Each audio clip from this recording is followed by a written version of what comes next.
Shooting માટે આ જગ્યા એકદમ બેસ્ટ છે. અહીંયા મસ્ત લિપસિંગ આવી જાય અને ગાર્ડનમાં મોન્ટાસ.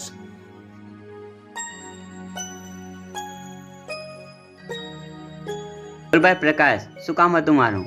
યાર મારે થોડી ઘણી રીલો બનાવી છે એટલે મેં તને બોલાયો છે. શું? કેમ આજે તને રીલ બનાવવાનું ભૂત ચડ્યું? યાર મારે કંઈ પણ કરીને મારું નામ બનાવવું છે અને એક બેવફાને બતાવવું છે. પણ ભાઈ તું વાત કોની કરે છે એ તો કે. પેલી